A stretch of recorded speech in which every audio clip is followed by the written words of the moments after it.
What's going on, everyone? It's Robert Hall. Thanks for coming back to the channel. Today, one final time, we are going to talk about the mount for the AD300 Pro. I'm going to do something that I rarely do, which is delete my last video on this topic. And that's simply because my DIY method is really no longer relevant because of multiple things that have happened. The first being Godox actually made an adjustment to their mount. If you have the last mount or you've watched my previous videos on this, there was originally a small, like a thin and small as in diameter washer that went right here, and then there's a little handle on it, and that had two problems. One, the washer didn't have enough surface area to really press into here, and then two, the handle was really hard to tighten down or to over tighten, which was necessary because of the pad slippage.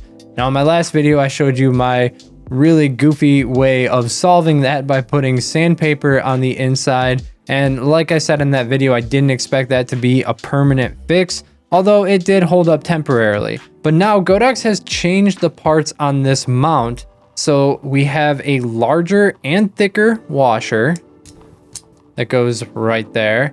And then we have a handle that is longer on one side, allowing you to much more easily tighten this thing down.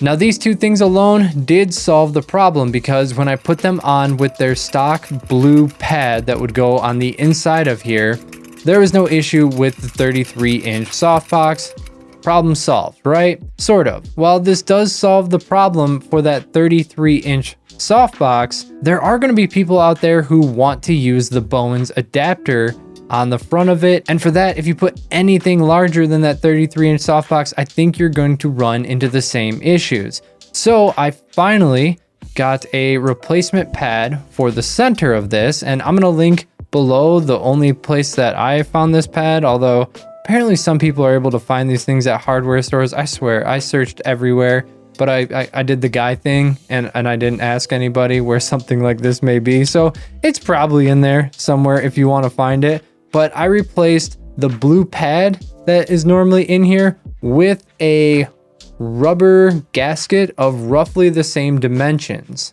Now, I also want to say that people are talking about this issue on lights beyond the AD300 Pro. For instance, somebody just wrote an article on Petapixel, I'll link in the description below, where they talked about fixing this problem on the AD400 Pro.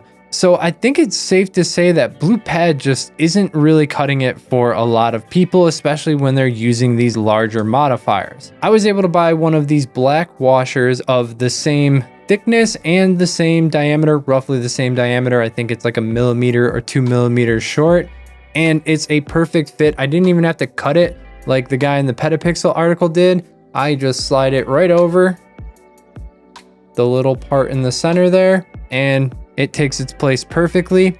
And this, combined with the updates that Godox made to make it easier to tighten down, just makes it really, really durable. Like, I have no issues with the 33-inch softbox. I can yank on the 33-inch softbox and it's not going anywhere, which leads me to believe that this exact setup right here will tolerate even larger modifiers than that 33-inch softbox for those who are interested in using this type of mount with the Bowens adapter on the front of the light. Now, I do want to note, yeah, you can just use the S2 bracket if you want, but something that makes the AD300 Pro really awesome is the fact that it's so compact, so you might not want to be adding that big S2 adapter to your bag. So for all shipments in the future, Godox will be shipping them with this handle and this brass washer. However, that still leaves to question, A, is this going to happen to other lights like the AD200 Pro, which uses the exact same handle?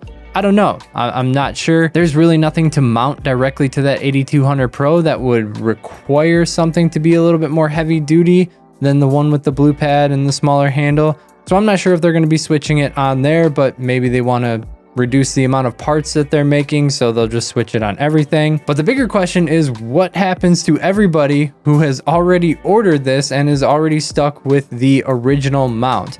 Well, that is going to come down to your retailer. So if you're interested in just getting these two little replacement pieces right here to update your mount to something that is more secure, you're gonna have to contact your retailer. And I just told Godox, I think you guys need to make this available for purchase separately as well for anybody out there who wants to update it. So hopefully they do that.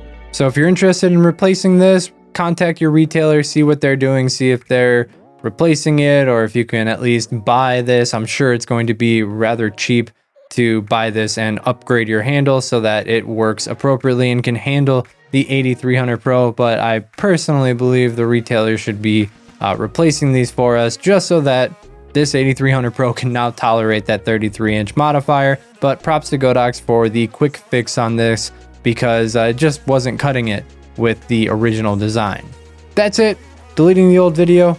Never talking about this again. Subscribe if you want to see more. Until next time, keep on shooting.